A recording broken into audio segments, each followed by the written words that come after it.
When I say treasure, you're probably thinking of a good thing, finding gold or jewels or perhaps some ancient scroll of wisdom. I don't know. Treasure is valuable by its very nature. That means the people who buried it or hid it want it protected. Throughout history, there have been tales of people willing to put curses on their treasure in order to stop unwanted hands from getting hold of it. Even if you don't believe in curses, these stories are too strange and creepy to ignore. My name is Danny Burke, and this is the top 10 cursed treasures that ended lives. Starting off at number 10 now, we have King Tut's curse. This is perhaps one of the most famous curses of all time that we're starting off with. In 1922, Egyptologist Howard Carter discovered Tutankhamun's tomb in the Valley of Kings, Egypt. To this day, it remains the only intact and complete royal burial of an ancient Egyptian pharaoh found in modern times. An inscription on the wall reads, "Death shall come on swift wings to him who disturbs the peace of the king." They ignored this warning. Carter and his team entered and began to remove the priceless artifacts. 6 weeks later, one of Carter's associates died from a mosquito bite. Soon after, relatives of the team began to die in mysterious circumstances. One famous example involved their secretary being found dead in her bed, which then drove her father to commit suicide. In total, there have been some 11 deaths linked to the so-called King Tut's curse, and some say they will never end unless the tomb's treasure is returned. Moving on to number 9 now, we have the Hope Diamond. This is one of the most famous diamonds in the world, a 45.52 carat piece that has been owned by a number of famous people over the years, going right back to King Louis XVI and Marie Antoinette, who owned it during the French Revolution and their beheadings after. They weren't the only deaths that legend has linked to the diamond though. They say that a tragedy befalls anyone who owns or wears it. Here are some random owners that I've just plucked out from the long list. Jacques Collet bought it and later committed suicide. Prince Ivan Kantinovsky was the next owner before being killed by Russian revolutionists. The original merchant who brought the diamond from India to Paris was later torn to pieces by wild dogs in Constantinople.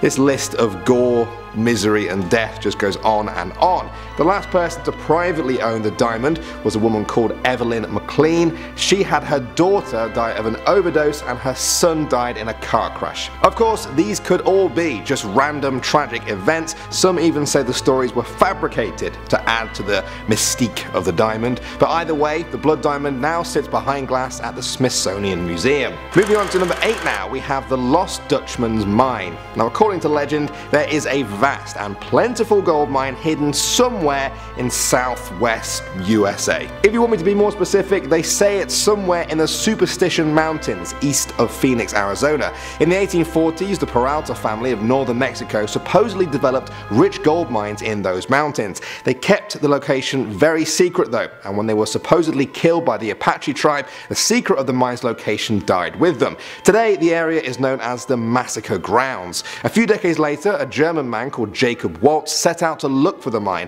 They called him the Dutchman. Now he tracked down one of the descendants of the family to help him find the mine. He and his partner Jacob Weiser worked the mine. There was more gold than they could ever imagine. They supposedly hid some caches of gold in the mountains. According to the story, Weiser was killed by the Apache tribe and Waltz died in Phoenix some 20 years later. He supposedly passed the knowledge of the mine's location onto his neighbor who cared for him before he died. Neither she nor other treasure hunters over the years have been successful in finding the mine. Many of them have met mysterious deaths during the search, leading to the legend of the Lost Dutchman and the cursed treasure he found. Moving on to number 7 now, we have CAHUENGA Pass.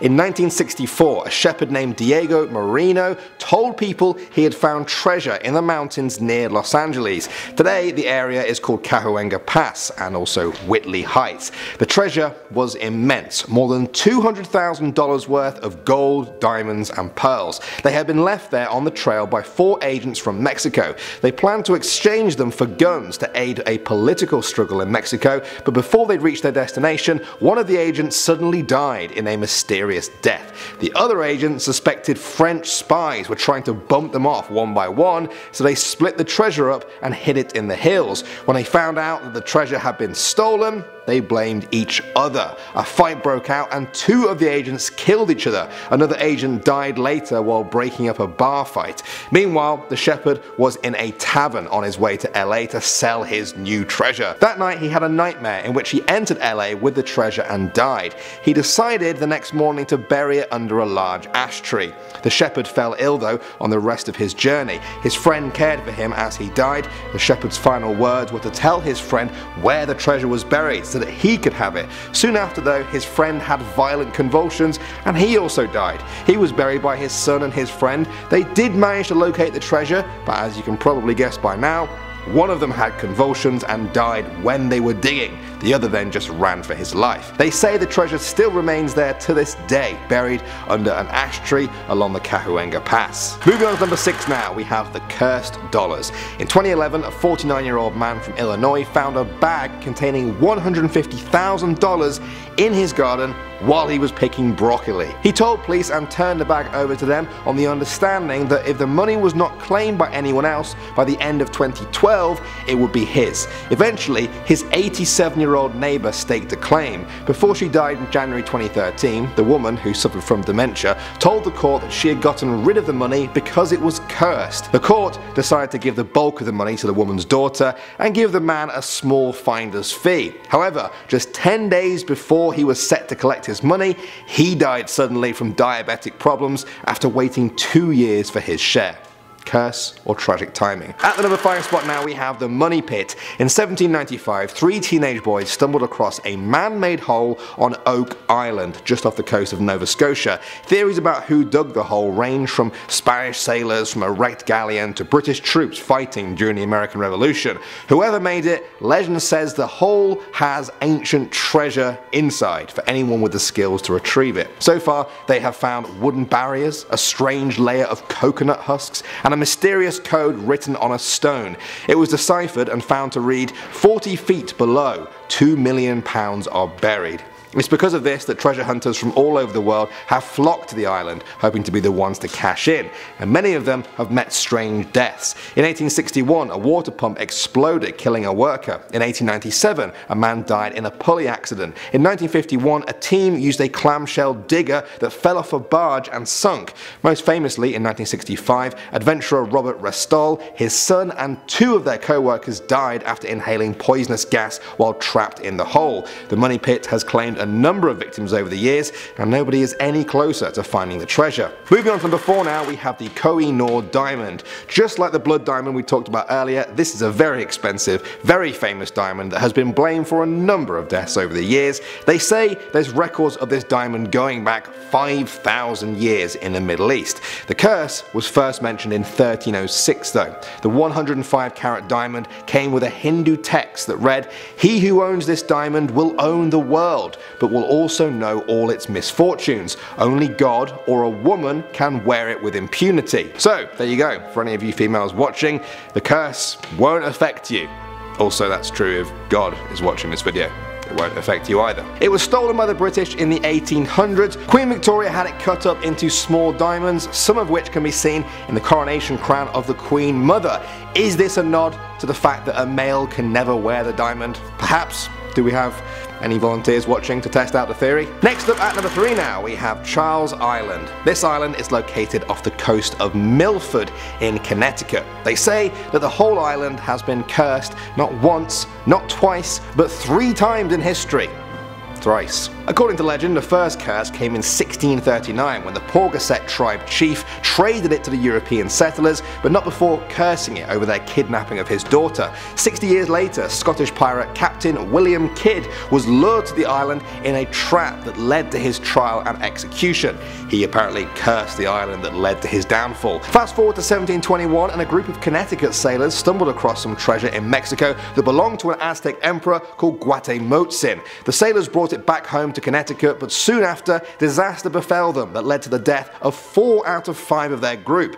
The last man panicked, believing the treasure to be cursed, and buried it on Charles Island. In the years since, many treasure hunters have tried and failed to retrieve the cursed treasure, and locals blame the cursed island for the lack of any humans settling there in all this time. Next up at number 2 now, we have the curse of the Amber Room. Have you ever heard of the 8th wonder of the world. That's what people used to call this room. It was a gift to Peter the Great in 1716, celebrating peace between Russia and Prussia. It was covered floor to ceiling in gold and jewels. The walls were made of pure amber. Fast forward to World War II, and the Nazis managed to take control of the building and the room. Then they took the room. No, really.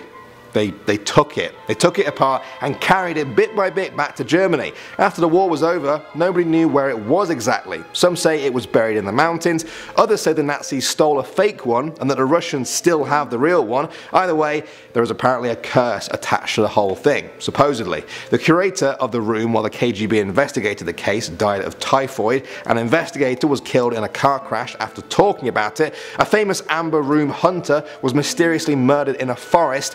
I'm beginning to think that this room doesn't want to be found. And finally at number 1 now, we have Qin Shi Huang's tomb. Qin Shi Huang is known as China's first emperor. When he died in 210 BC, his tomb was filled with everything that his people felt was appropriate for a man of his standing. This included hundreds of slaves, concubines, gold and jewels, as well as thousands of terracotta soldier statues. They make up what is now known as the Terracotta Army. As you can see from these pictures, the area is huge and a lot of it has actually been excavated, except for one area. To this day, the mausoleum which actually holds the emperor's body is off limits to all.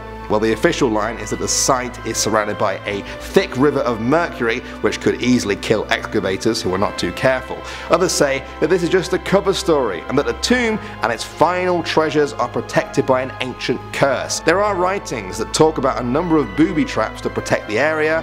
Are the scientists put off by the thought of this too? Either way, of all the treasures we've looked at so far, Qin Shi Huang's might actually remain untouched. Alright guys, what did you make of that? I know some of you don't believe in curses. I'd have to lean towards that side of things too, I think, but I do find these kind of stories really fascinating, especially if there's no rational explanation for the tragedies that surround these cursed treasures. Leave your thoughts on that down below. Let me know if you'd like me to talk about more cursed objects in the future. Until next time, thanks for watching as always guys. My name is Danny Burke and I'll see you all in the next video.